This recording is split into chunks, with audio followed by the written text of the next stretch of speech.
Good morning friend, standard 9 chapter number 14 જે છે continuous કરીશું. જળ પ્રદૂષણ સુધી આપણે આવ્યા હતા. Water pollution. ચલો હવે એની શરૂઆત કરીએ તો પાણી કીટનાશકો અને ખાતરોને પણ ઓગાળે છે, જેનો ઉપયોગ આપણે ખેતરોમાં કરીએ છીએ. આમ આ પદાર્થોને કેટલાક પ્રતિશત ભાગ પાણીમાં જાય છે. આપણા શહેર કે નગરના નાળાનું પાણી અને ઉદ્યોગોના કચરો પણ નદીમાં અને ઝરણામાં સંગ્રહ થાય છે. કેટલાક વિશિષ્ટ ઉદ્યોગોની ઘણી બધી ક્રિયાઓમાં ઠંડક જાળવી રાખવા માટે પાણીનો ઉપયોગ કરવામાં આવે છે. અને આ પ્રકારે ગંદા ગરમ પાણીને જળાશયમાં પાછું વહેવડાવવામાં આવે છે. જ્યારે બંધમાંથી પાણીને છોડવામાં આવે છે ત્યારે નદીઓના પાણીના તાપમાન પર પણ અસર થાય છે. ઊંડા જળાશયમાં અંદરના સ્તરનું પાણી ઉપરની સપાટીના પાણી કરતાં વધુ ઠંડુ હોય છે, કારણ કે ઉપરની સપાટીનું પાણી સૂર્ય દ્વારા ગરમ થાય છે. આ બધા જળાશયોમાં મળી આવતા સજીવોના પ્રકારને વિવિધ પ્રકારે અસર કરી શકે છે. તે કેટલાક સજીવોની વૃદ્ધિને પ્રોત્સાહિત કરે છે, તો કેટલાકને નુકસાન પહોંચી શકે છે. તે આ પ્રણાલીમાં આવેલા વિભિન્ન સજીવોના સંતુલનને બગાડી શકે છે. આમ આપણે નીચેની અસરોને જોવા માટે પાણીના પ્રદૂષણ શબ્દનો ઉપયોગ કરીએ છીએ. જળાશયોમાં અનૈચ્છિક પદાર્થોનું ભળવું. આ પદાર્થો જંતુનાશક કે ખાતર હોઈ શકે છે, જેનો ઉપયોગ ખેતરોમાં થાય છે, અથવા તો તે કાગળ ઉદ્યોગોમાંથી ઉત્પન્ન થયેલા ઝેરી પદાર્થો જેવા કે પારા, મર્ક્યુરીના ક્ષાર હોઈ શકે છે. તે રોગ ફેલાવનારા સજીવ જેવા કે કોલેરા ફેલાવનારા બેક્ટેરિયા પણ હોઈ શકે છે. ઇચ્છિત પદાર્થોને જળાશયમાંથી દૂર કરવા. પાણીમાં રહેનારી વનસ્પતિ અને પ્રાણીઓ પાણીમાં ઓગળેલા ઓક્સિજનનો ઉપયોગ કરે છે. આ ઓગળેલા ઓક્સિજનનો ઘટાડો જળચર સજીવો પર વિપરીત અસર કરે છે. જળાશયોમાંથી અન્ય પોષક દ્રવ્યોમાં પણ ઘટાડો થઈ શકે છે. તાપમાનમાં પરિવર્તન. જળચર સજીવો જે જળાશયોમાં રહે છે ત્યાં તેઓ એક વિશિષ્ટ તાપમાન અનુકૂળ હોય છે, અને તે તાપમાનમાં અચાનક પરિવર્તન તેઓના માટે નુકસાનકારક હોઈ શકે છે, અથવા પ્રજનનની ક્રિયા પર તેની અસર પડે છે. વિવિધ પ્રકારના પ્રાણીના ઈંડા અને ડીંબ તાપમાન પરિવર્તન થવા પ્રત્યે સંવેદનશીલ હોય છે. ચલો હવે આગળ જોઈએ આપણે ભૂમિમાં ખનિજની પ્રચુરતા. એક વિસ્તારમાં સજીવની વિવિધતાનું નિર્ધારણ કરનાર એક મહત્વનો સ્ત્રોત ભૂમિ છે. પરંતુ ભૂમિ શું છે અને તે કેવી રીતે બને છે? પૃથ્વીની સૌથી બહારની સપાટીને ભૂપૃષ્ઠ કહેવાય છે, અને આ વિસ્તારમાં મળી આવતા ખનિજ સજીવોને વિવિધ રીતે જીવન ઉપયોગી તત્વો આપે છે. પરંતુ જો આ ખનિજ પથ્થરોની સાથે સંલગ્ન હોય તો સજીવોને માટે પ્રાપ્ત થતા નથી. હજારો અને લાખો વર્ષોના લાંબા સમયના અંતરે પૃથ્વીની સપાટી કે તેની નજીક મળી આવતા પથ્થરો વિવિધ પ્રકારના ભૌતિક, રાસાયણિક અને કેટલાક જૈવ પ્રક્રિયાઓ દ્વારા તૂટી જાય છે. તૂટી ગયા પછીના સૌથી છેલ્લે નાના કણ ભૂમિ છે. પરંતુ કયા પરિબળ કે કઈ પ્રક્રિયાઓ છે કે જેનાથી ભૂમિ બને છે? સૂર્ય વિશે જોઈએ. સૂર્ય દિવસ દરમિયાન પથ્થરને ગરમ કરે છે, જેથી તે વિસ્તરણ પામે છે. રાત્રિના સમયમાં આ પથ્થરને ઠંડા થાય છે, તે સંકોચન પામે છે. આવું વારંવાર થવાથી પથ્થરોમાં તિરાડ પડે છે. અંતે આ મોટો પથ્થર તૂટીને નાના ટુકડામાં વિભાજિત થઈ જશે. હવે પછી પાણી ભૂમિ મૃદાનું નિવારણ બે રીતે કરે છે. પહેલી રીતમાં સૂર્યના તાપથી પથ્થરમાં પડેલી તિરાડોમાં પાણી જાય છે. જો આ પાણી તેની તિરાડોમાં જમા થાય તો આ તિરાડો વધારે પહોળી બને છે. વિચારો કે આવું શા માટે થાય છે? બીજી રીતમાં વહેતું પાણી કઠણ કે મજબૂત પથ્થરોને પણ તોડી નાખી શકે છે. તીવ્ર ગતિથી સાથે વહેતું પાણી તેની સાથે નાના મોટા પથ્થરોને પણ વહેવડાવી જાય છે. આ પથ્થરો બીજા પથ્થરોની સાથે અથડાઈને નાના નાના કણોમાં પરિવર્તિત થાય છે. પાણી પથ્થરોના આ કણોને તેની સાથે લઈ જાય છે. આ રીતે ભૂમિ, મૃદા કે જમીન મૂળભૂત પથ્થરથી ઘણી દૂર સ્થાને મળી આવે છે. એના પછી છે પવન.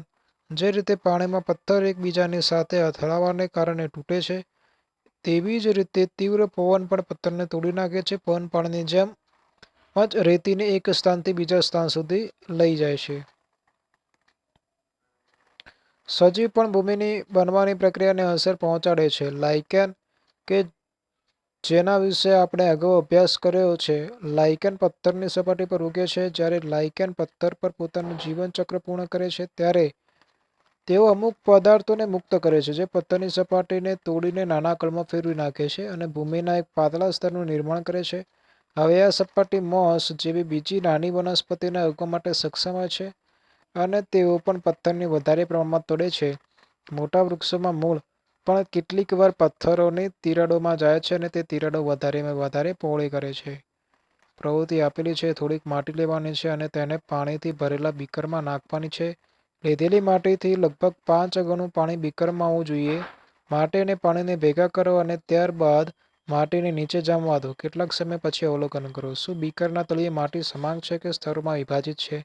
જો સ્તરોનું નિર્માણ થયેલું હોય તો એક સ્તર બીજા સ્તરથી કેવી રીતે ભિન્ન છે? શું ત્યાં પાણીની સપાટી પર કંઈક તરતું જણાય છે? શું કોઈ પદાર્થ પાણીમાં ઓગળેલા હોઈ શકે છે? તમે કઈ રીતે ચકાસશો? જેમ કે તમે જોયું કે ભૂમિ એક મિશ્રણ છે. તેમાં વિભિન્ન આકારના નાના ટુકડાઓ ઓગળેલા હોય છે.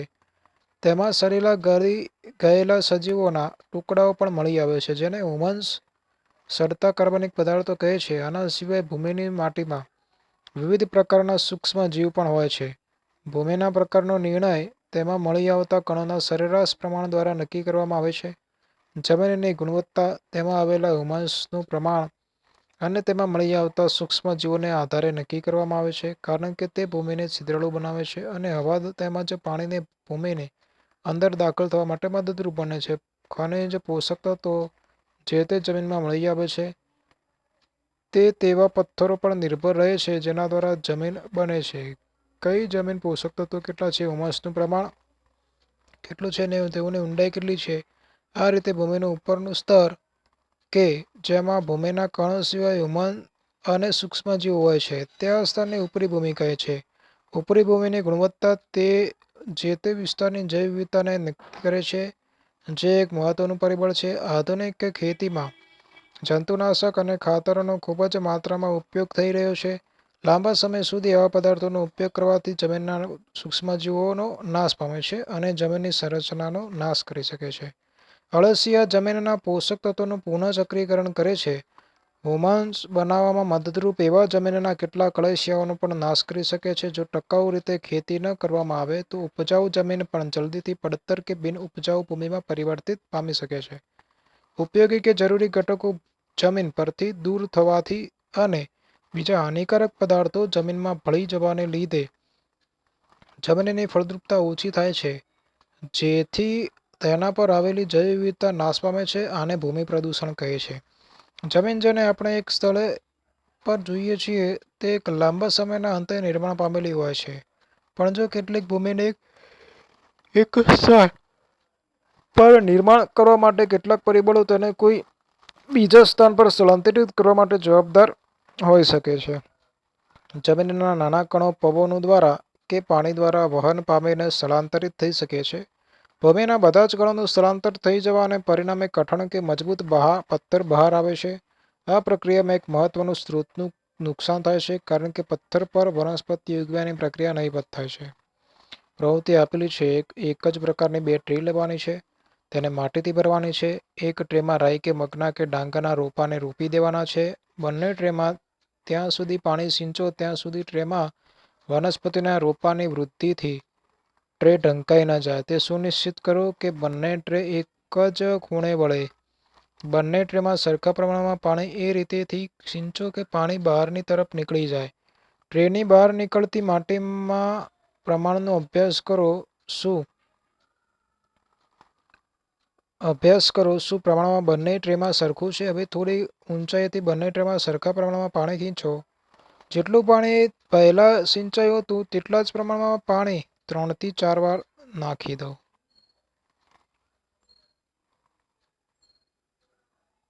હવે જમીનના પ્રમાણનો અભ્યાસ કરો. જે જમીન ટ્રેની બહાર નીકળેલી છે તેનો અભ્યાસ કરો. શું બંને ટ્રેમાં જમીનનું પ્રમાણ સરખું છે?